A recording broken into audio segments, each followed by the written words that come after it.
전방에 좋아요를 향해 발사!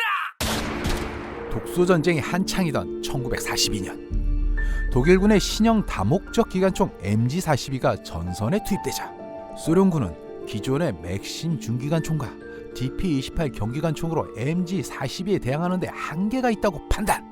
이에 맞서 신형 기관총 개발을 추진하게 되고 불과 1년 만에 고리노프의 SG-43 중기관총과 덱타료프의 DPM 경기관총으로 MG-42에 맞설 트윈 기관총 체제를 구축하는 데 성공한다. 하지만 소련군이 노획한 독일군의 신형 총기 하나가 뜻밖의 파장을 불러일으키는데 총기명 NKB-42H. 여기서 MKB는 마신 앤 카라비나, 즉 완전 자동 사격이 가능한 머신 카빈의 약자로 추정되며 42H는 헨에사에서 제조한 1942년형을 의미합니다. 머신 카빈? 낫지놈들 궁지에 모르니까 이것저것 다 만드는구만. 네? 작년에 만든 총이 이제서야 노획됐다면 생산량이 적다는 건데 왜 적게 만들었겠나? 성능이 시원찮다는 거지.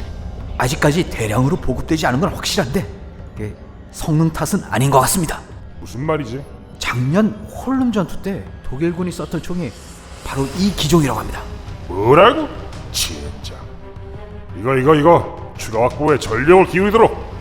그리고 수거한 총과 탄약은 절대 손대지 말고 그냥 올려보내라고 해. 알겠습니다.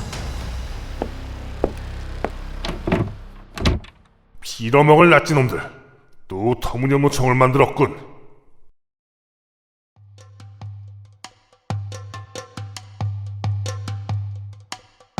저 소련군 장교 말이야, 홀룸 전투 얘기가 나오니까 갑자기 격분하는데 왜 저러는 거야? 이게 다 잡은 물고기를 놓친 전투였거든. 조금 구체적으로 한번 얘기해봐. 모스크바 공방전에서 패하고 도망친 독일군과 소련의 추격군 사이에 벌어졌던 전투야. 1942년 1월 22일부터 5월 5일까지 105일 동안 모스크바와 레닌그라드 사이에 있는 홀룸시에서 전투가 전개됐는데 당시 홀룸에 집결한 독일군은 5,500명 수준이었어. 그런데 무잔고 빈약하고 보급로도 끊긴 상태였어. 거기다 식량 부족에 영하 40도까지 내려가는 추위 때문에 아사자와 동사자가 속출했지. 이게 뭐 모스크바 공방전 때랑 처지가 완전히 뒤바뀌었구만. 그렇지. 그럼에도 불구하고 독일군은 공중보급, 낙하산 달린 공중보급으로 식량과 무기를 보급받아서 소련군의 물량 공세를 막아내는 데 성공했지. 이야.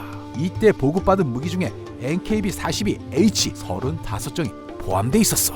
고작 35종으로 소련군 장교가 저렇게 질갑할 정도로 소련군 추격대를 요절냈다 이거야? 홀룸 포위전의 최종 결과가 독일군 사상자가 3,500명, 소련군 사상자는 2만 명이었는데 NKB-42가 이 압도적인 교환비에 어느 정도 일조했는지는 확실치 않아. 그런데 만약 NKB-42가 홀룸에서 재구시를 못했다면 세계 최초의 돌격소총 STG-44도 세상에 못 나왔겠지. 결론적으로 MKB-42가 홀룸에서 꽤 활약을 했나 보구만. 아무튼 소련군도 NKB-42에 대한 대책 마련에 들어갔는데 노획한 NKB-42는 모두 붉은 군대 포병관리국으로 보내서 성능 분석을 했고 스탈린에게 보내는 보고서도 따로 작성했다고 하더라고. 소비에트 연방 원수 이오시프 비사리오노비치 스탈린 동지께 오래전부터 칼리닌, 볼호프 그리고 레닌그라드 전선군이 독일군의 7.9mm 신형 머신 카빈을 노획했습니다. 아직까지 대량으로 보급되지 않은 것으로 판단되고 있으나 잠깐 NKB-42가 아무리 핫한 총이라고 해도 그래봤자 적성국의 일개 소화기일 뿐인데 자국 지도자한테 저렇게 시시콜콜 보고하는 건 이거 좀 오바 아니야? 아하. 미국이 M1 이런 소총에서 M16을 갈아타기까지 몇 년 걸렸지? 그건 갑자기 왜? 얘기 한번 해봐. 한 20년 걸렸지? 소련은 모신 나간 소총 쓰다가 AK-47로 갈아타기까지 5년이 채 안 걸렸어. 야, 겁나게 빠르네. 비결이 뭐야? 스탈린에게 보낸 저 시시콜콜한 보고서 덕분이지.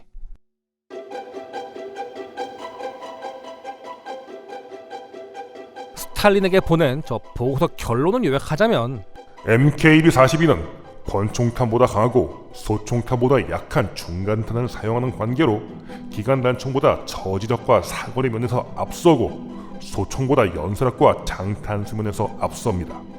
고로 MKB-42가 독일군에게 대량으로 보급될 경우 기관단총과 소총으로 무장한 우리의 보병 화력은 수세에 몰릴 것으로 예상되는 바, 이에 대응할 무기체계 개발을 조속히 추진해야 합니다. 오우, 숨 넘어가겠네. 근데 한 가지 질문. 기관 단총이 NKB-42한테 밀리는 건 100% 이해가 돼. 그런데 소총은 NKB-42랑 비교했을 때 연사력과 장탄수는 딸려도 사거리와 위력을 앞서잖아. 독일군은 이미 1차 대전 끝난 뒤부터 알고 있었고, 이 소련군도 독수전쟁을 치르면서 점차 깨닫게 된 사실이 있었으니 바로 실제 교전거리는 대부분 300m 내외라는 거였어. 소총이 아무리 유효사거리가 1000m를 넘나들고 위력이 강력해도 사람끼리 싸우는 환경에선 별로 쓸모가 없다 이거지.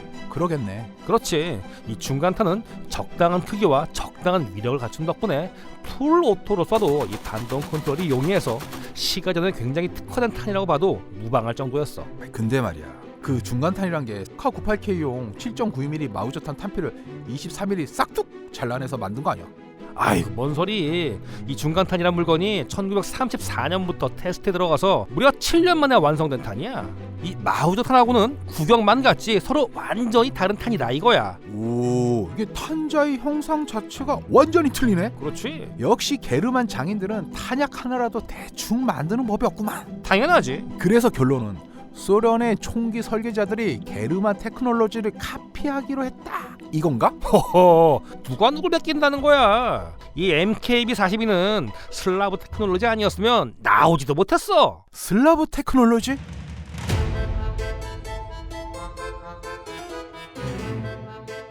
독일에서 MKB-42가 나오기 한참 전에 이미 소련의 총기 설계자가 비슷한 컨셉의 총을 만든 적이 있어. 아니, 누군데? 러시아 자동 소총계의 선구자 블라디미르 그리고리에비치 표도로프야.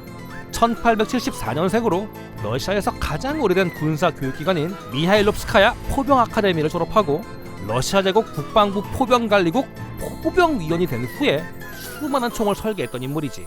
러시아 제국 시절부터 활동했던 분이구만. 참고로 이 표도로프의 직계 제자 중에 한 명이 소련 총기계의 거성 덱타료프야. 어이구야.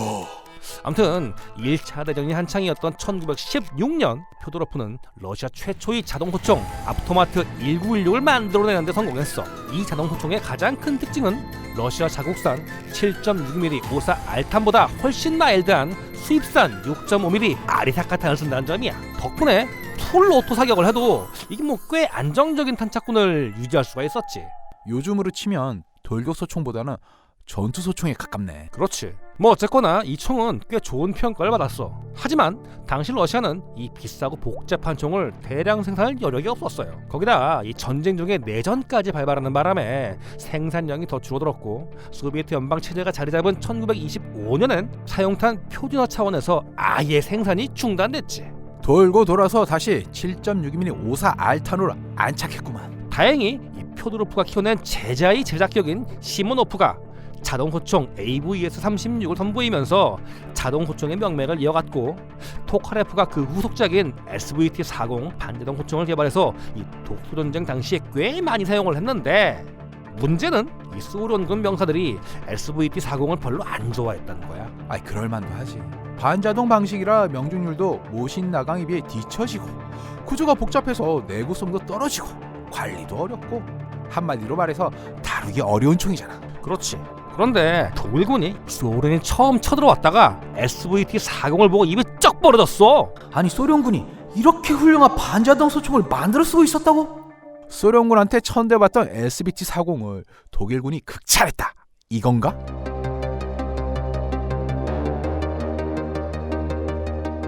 독수전쟁 초기에 독일군이 사용했던 반자동 소총 개비어 41이 어떤 수준인지 한번 보여줄게. 이야, 이게 생긴 건 딱 광선총이네. 아니, 총구가 왜 저래? 총열에 가스관을 직결하는 대신에 이 총구 끝에 트랩을 설치해서 가스를 끌어모으는 방식이라 저 모양 저 꼴이지. 아니, 왜 저렇게 만들었대? 참고로 저게 총기계의 최고 존엄 존 브라우닝이 19세기 말에 특허를 냈던 최초의 가스압 작동식 메커니즘이야. 그런데 저런 구조에선 가스압이 한참 떨어진 다음에 회수가 되니까 이 놀이새를 제대로 못 움직여. 즉 작동 물량이 잘 날 수밖에 없는 구조다 이거지. 아이, 딱 보기에도 그러 보이네. 그런데 이 슬라브 기술자들은 이미 오래전부터 총열에 그대로 파이프를 직결시키는 쇼스트로크 가스 피스톤 방식을 썼고, 그렇게 해도 총 쏘는 게 전혀 문제가 없었어. 반동이 극악인 것 빼고는 뭐 완벽한 반자동 호총이었지.